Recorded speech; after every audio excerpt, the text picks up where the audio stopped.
The Reveal.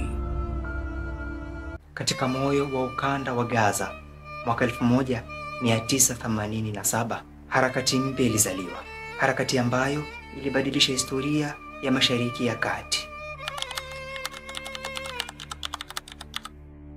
Hamas ilianzishwa mwishoni mwa mwaka 1987 wakati wa Intifada ya kwanza. Ilitokana na udugu wa Kiislamu, ikiwa na lengo la kupinga uwepo wa Israel na kuanzisha dola ya Kiislamu ya Palestina. Mwaka 1988, Hamas ilitoa hati rasmi ikisisitiza mapambano ya silaha pamoja na kuikataa kuitambua Israel.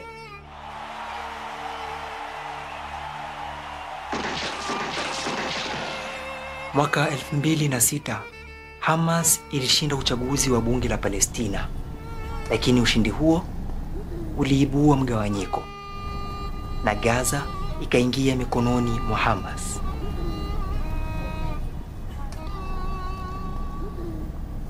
Tangu hapo Wapalestina wakagawanyika, Gaza chini ya Hamas na upande wa magharibi chini ya Fatah.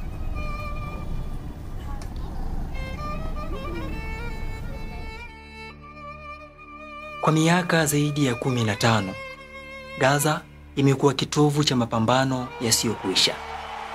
Vita vya mwaka 2008, 2014 na 2021 vimeacha maelfu ya vifo, wengi wao wakiwa raia wasiokuwa na hatia.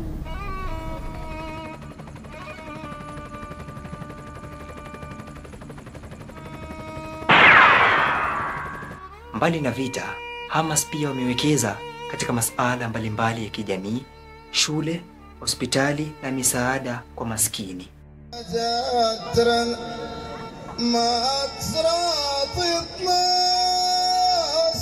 Watu wengine huitambua Hamas kama magaidi, wapo wengine wanawatambua kama wapiganaji wa uhuru. Lakini kwa Wapalestina wengi, Hamas ni sehemu ya uhalisia wa kila siku.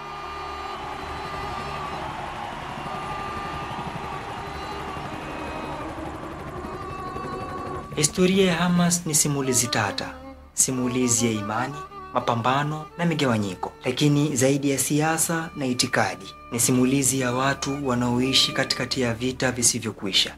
Je, vita hivi vitaisha lini?